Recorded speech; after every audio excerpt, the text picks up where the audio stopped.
You are Juiced Belmont, and your childhood friend Maxim Kistine, who had left for a training expedition 2 years prior, suddenly returns. Covered in wounds, he brings terrible news. Your friend Liddy Erlinger has been kidnapped. He leads you through a thick screen of fog to find a looming castle bathed in moonlight. Here, Maxim believes, is where your friend is being held captive. Together, the two advance toward the castle to save their friend and to confront her captor. I usually try not to compare games to their predecessors too much, but Harmony of Dissonance is a much better attempt than Circle of the Moon. The game even tries to hook you by throwing you straight into the action with a quote-unquote thrilling chase sequence. Sure, it's the world's slowest and shortest chase sequence, but it gets the game moving. Look, Harmony isn't perfect, but I ultimately enjoyed my time with it, despite the game's best efforts at trying to stop me from enjoying it. But we'll get into all that shortly. The combat is a marked improvement over Circle, but not by much. You're still a clunky vampire killer with a whip attack that only reaches in front of you. Thankfully, you get an evasive maneuver this go around in the form of a forward and backward dash. Not only is this useful for combat, but since there's no delay between dashes, you'll be gliding all over the castle at supersonic speeds, which is always appreciated in such a backtrack-heavy genre. Sub-weapons make a return, but this time you can combine them with spell books for all kinds of effects, ranging from powerful beams to twirling blades to screen-clearing rain. It was fun to experiment, but I found spells to be less than integral to the game as Harmony was built for babies. Harmony's difficulty is toned down drastically, which I really didn't mind. The combat was engaging enough, though I wish the boss fights were a little more challenging. But what the bosses lack in challenge, they more than make up for in amount. Harmony has a lot of bosses in it, and many of them are just the same iteration of the tall enemy that chops slowly with its weapons sometimes. I think they crammed so many bosses into this game because they desperately were trying to hook players with the Symphony of the Night member berries. I mean, Juiced is the only Belmont that looks like he could double as Alucard. And there are so many assets from Symphony that it makes it hard not to member, like the portals and the elevators. The abilities Juiced gets throughout his journey are exactly what you'd expect: slide, double jump, and a high jump. It mixes things up a bit by giving abilities through equipment, like the night vision goggles so you can see better in that one dark area, and the crushing stone so you can break certain walls, and the crushing boots so you can break through a couple of special ceilings. I thought that was pretty cool, especially since the crushing stone and the crushing boots are obtained through exploration instead of through boss fights. Exploration is much more rewarding this time around. There's all kinds of things to discover. HP and MP max ups, equipment, money you can use in shops, hidden areas and bosses with their own rewards. But the coolest thing you can find are Dracula's body parts, but we'll get into that when we discuss the story at the end. For now, I want to talk about Harmony's two castles. The mid-game twist is that Juiced has been exploring two castles this whole time, perhaps again a member berry for Symphony. Now, you must traverse the castle twice to cover all your bases. This actually becomes a logistical nightmare. Your map screen does a good job of separating the two castle maps for you, and it even color codes the different castles and allows you to overlap them. But it does little to help with backtracking, which is egregious in this title. I don't want to spend all video complaining about this aspect, but it really is the game's biggest fault. Like any Metroidvania, there are times when you get stuck, so you decide to backtrack and see if you missed anything. What sucks about doing this in Harmony is that you have to do it twice every time you get stuck. What's worse is that the two castles aren't easy to swap between. Maybe in Castle A you can get to a particular room, but the room is inaccessible in Castle B. But there's a very good chance you might not know that until you discover it the hard way. Now you have to backtrack to the special room that lets you swap between castles.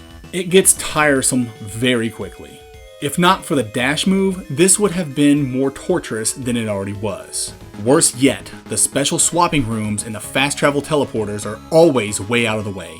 And even worse yet is you don't unlock a lot of the more convenient swappy teleporty rooms until you get the lure key near the end of the game. It almost felt like a waste. Listen, I know I said the game wasn't challenging, but if you're a real masochist, then crank that volume up because the music for this game is straight butt cheeks. I can't think of a single track that didn't physically hurt to listen to. And the colors in this game? Oof. There are these weird neon outlines around Juiced and the enemies that just look awkward. And the game has all kinds of creative ways to assault your eyes, like the Room of Illusion or the bright neon colors in the map screen. So many times I dreaded opening up my map in fear of searing my corneas. My wife watched me play this game and groaned every time I checked my map. It really is that bad. But all that aside, the environments are fine. The castle looks like a castle, the sewer looks like a sewer, and the chapel with its cool sky effect actually looked nice. When you get to Castle B, environments change to indicate the swap, like the castle's paintings change or the cave is monochrome. It all worked well enough. Let's wrap things up by talking about the story. When the mid-game twist is revealed to be that 2 castles exist, it's also revealed that the castles are a manifestation of Dracula possessing your buddy Maxim. And because Maxim's psyche is split, or something like that, it splits Drac's castle in 2. Sure. Anyway, you have to defeat Maxim's shadow half in order to progress in the game. This is where things go off the rails for me because Harmony does a Metroidvania faux pas in what I like to call the bottleneck. A bottleneck is when there's only one solution to move forward and the solution is obscure or doesn't make any sense. In Harmony's case, the bottleneck happens when you need to use MK's bracelet on a specific sealed door. This is frustrating for a couple of reasons. One, I didn't know MK's bracelet was a key. There's nothing to indicate that it is, not in character dialogue when he gives it to you, nor is it in the item's description. 2. There are like 50 sealed doors in this game. The correct sealed door, the skull key doors, and the lure key doors. So how was I supposed to know that this particular sealed door could be opened with MK's bracelet, especially if I didn't know the bracelet was a key to begin with?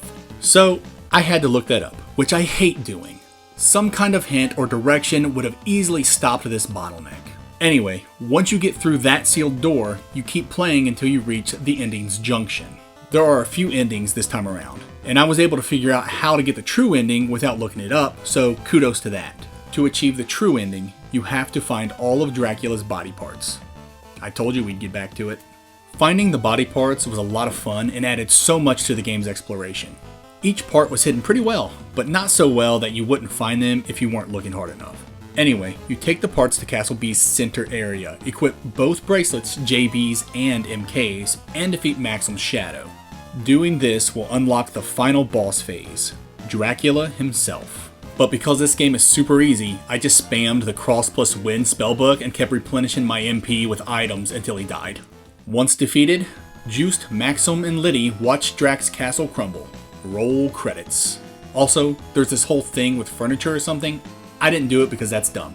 There's also a post-game mode where you can play as Maxim. It's cool because he has a completely different playstyle, but then you'd have to listen to that awful music again, so take that into consideration before replaying. In conclusion, Harmony of Dissonance was a decent yet garish game. I only recommend it to hardcore Castlevania fans though. The backtracking was a huge pain in this one, and so were the colors, music, and map screen. Exploration was rewarding enough, and the difficulty is so low that it might actually be a cozy breeze for some gamers. I really don't have that much more to say about it. Give it a shot if you gotta get your Dracula slaying fix in.